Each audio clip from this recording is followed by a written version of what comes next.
Hello. Got a slightly swollen face. Something happened. It's all right. I think. Yeah, no, swelling's going down. All internal, you understand. I was not hit physically, although I did do something to myself. All right, so talking about art, actually, just thought I'd smile at you.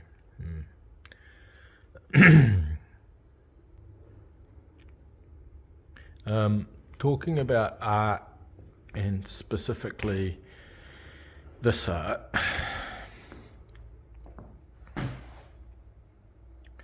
and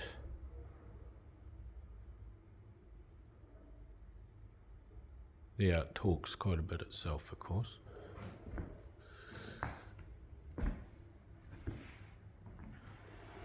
In a lot of ways, one doesn't need to talk about art, one needs to listen to art.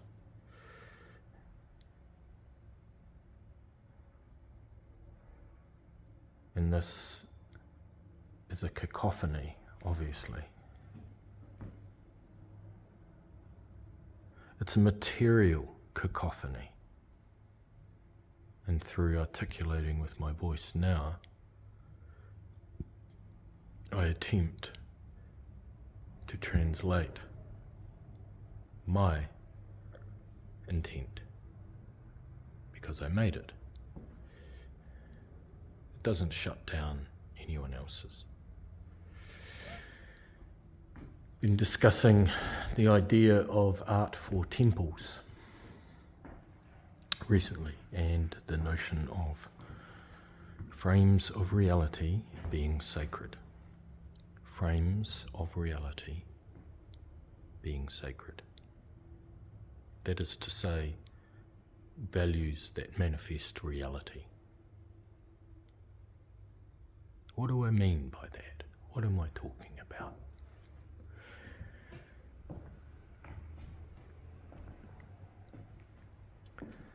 This work is made of a lot of broken material objects from around the house, collected items, found items, scavenged items, mutilated items, loved items, played with items, reappropriated items.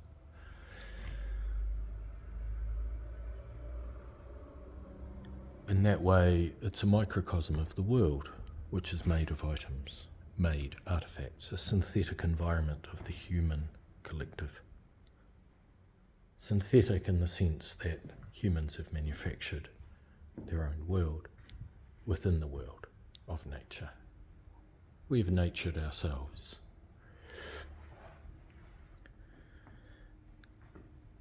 My art isn't so much an image like traditional Western art. It's more embodied, instinctual process of the ethos of the age around me.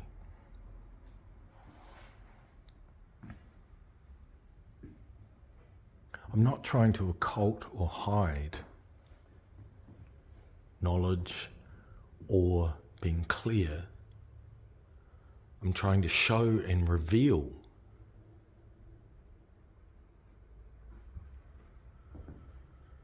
unconscious languages that bubble, twist and turn. There's a contradiction to the rational world, the linear world. Perhaps I'm trying to speak of the heart in this machine world. What I was talking about before with frames of reality and how we manifest reality, I was talking about the ethos of our age. And perhaps even civilizational drivers. I do tend to think on epic scales. And a side note, some of the happiest times when I was a child were when I wasn't weeing on the couch, was my family watching The Muppet Show, which was 70s family social satire. Pretty good stuff, actually. So I do cite Jim Henson in that regard as an influence. Miss Piggy, Kermit, Sam the Bald Eagle, Gonzo, Fozzie Bear. That's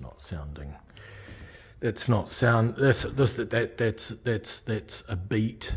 That's a beat pop culture. So yeah, this work is about pop culture.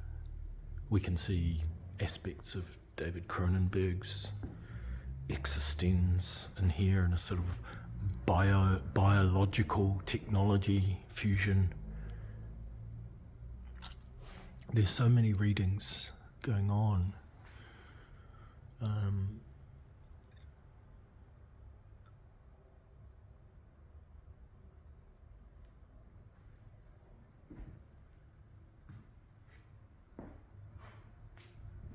I think art that speaks of the age, of the zeitgeist, and that is particular to every soul that picks up on that, well, what the ancients called the anima mundi, the world soul. And that is of crisis, of chaos, of transition, of birth pangs, of threat and threat. Fear drivers, right? Fear drivers. And why wouldn't I be making something easier to sell or transport or hang? Speaking of fear drivers, perhaps because I'm trying to overcome fear drivers, and discover what the self is when one isn't afraid. I was a very afraid boy.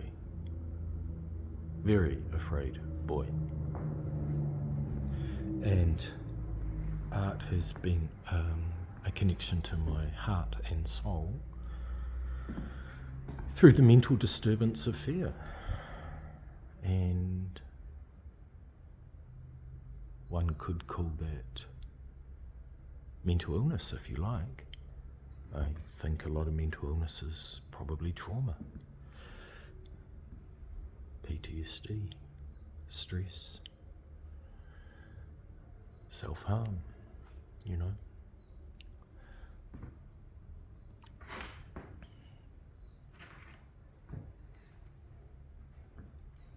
I think this work, although it has elements of those, chronic social endemic sort of growth industries, it has more of a celebration in it as well. Self-acceptance. And in that way it's very brave and courageous. And I am proud of myself.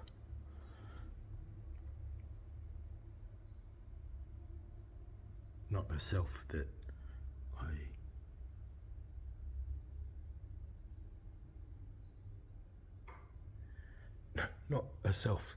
I would have planned to be, but nonetheless a self that is. And so be it.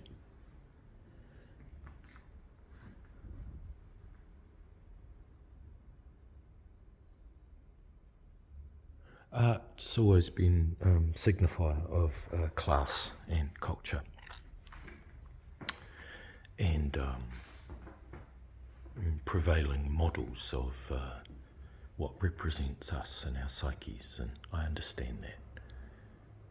Yvonne Todd, for example, occupies a very important niche in a certain class demographic with her very clever, nuanced photography of psyche of a particular type of strata of being existing in New Zealand. And that is important and humorous and disturbing, and it's very successful work. For example, I use her photography. I don't know people in that strata. I meet them and am shocked by their fangs. Art gallerists, usually. My work comes from a different place, a different social strata. Perhaps the bulk of New Zealand would fit into what I am doing. Folk, soul, free play, inner child, crazy tantrum,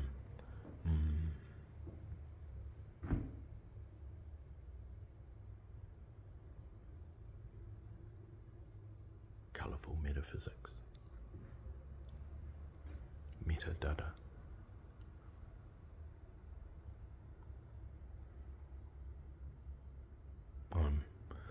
Here we see a golden sun disk. Obviously a reference to Oversoul, in this sense Sumerian or Egyptian, because there is a piece of piston rod from the beach that looks like a beak. So a winged figure flies with a golden disc, and it flies through the apparent chaos of reality, of the sensation world, of the material world, of the apparent world, the illusion, the veil of reality, with all its buttons and snags and hooks and threads and pains and cries and joys and sensations and orgasms and chocolate cake pig-outs and roast pork and everything people do. All the times you scratched your bum at midnight and farted on the sly in the supermarket aisle, muttered to yourself on the beach and smiled at a stranger. What's going on inside them, you think? So if there is a genius to my work, it's that I'm showing you what's going on inside. There's an audacity to share an inner life, as Gertrude Stein said. To share, the audacity to share an inner life is love. It's a contradicting fear by revealing, by stripping naked to God within. Knowing thyself. And I'm not trying to sound grandiose about that. I'm not claiming to be anything extra special than any of us.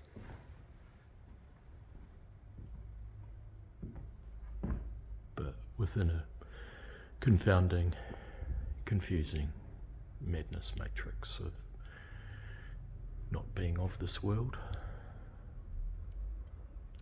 not having an ability to have any social place or feeling of validity. When I'm constantly thinking of meaning and making and purpose and place and the sacred and the profane and the nature of evil and power and all the concerns of where art and mind leads me. One strips down in the heart and this could be seen in that regard as a process of self-discovery, a revelatory inner process, as much as a world-building membrane of a fragmented psyche.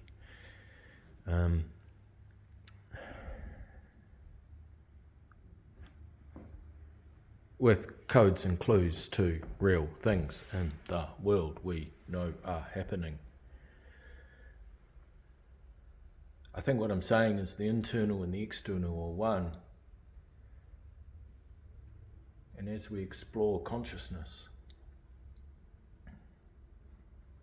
as we come to know ourselves through a creative self-reflective gnosis, a creative self-reflective gnosis, a creative self-reflective gnosis, and perpetually humbled.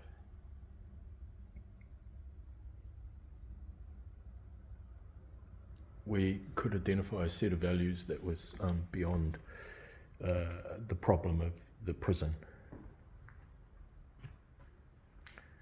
beyond the problem of resource extraction or production or worthiness. I think what I'm saying is that dealing with existential depression and despair becomes a spiritual process. And that doesn't make me an outsider, that makes me mainstream, frankly. Right? Because who amongst us knows how to deal with your son or daughter who tries to commit suicide? Who amongst us knows how to deal with your relatives with cancer? Who amongst us knows how to deal with multiple redundancies and paying rent and paying mortgage and paying power bill and paying all the taxes? How many of us know how to deal with the stress? How many of us know how to deal with being born? I don't.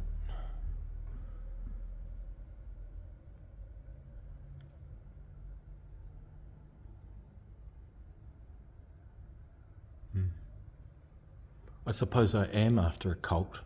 I am after a religion. I am after meaning. I am after love. I am after place and purpose.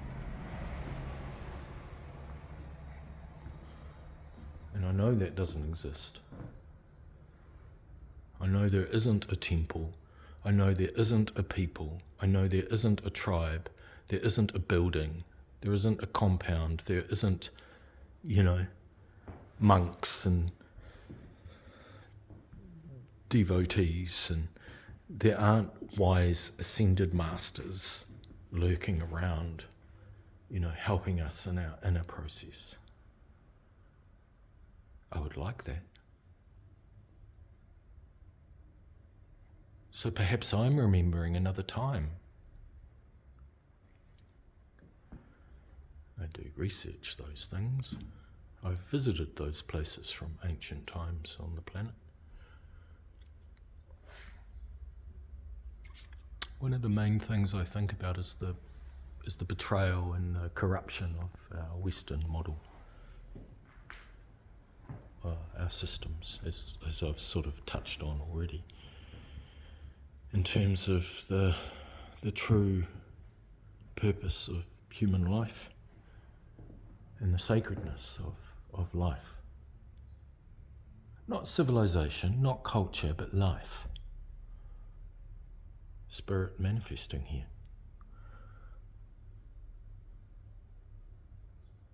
Yeah, so those are some things I'm thinking about in relation to this piece, Forever Splendor. It's a conundrum, and that's okay. It's called the mystery, the irresolvable. And I have to be open to wonder and awe and beauty around that nested, granular threshold of problem. problem of being, the existential thread of now. The dimensionality, the shifting ways of perceiving, the shifting power structures, the way art and reality are pigeonholed, boxed and packaged in the cultural sector, which should be free inquiry and shared process amongst the people that live in the culture, rather than straitjacketed state school fascism to do with funding or politics or global bank social engineering protocols. Just be yourself. Go for it. Don't give up. You're not going to get out of here alive, so you better make the most of it.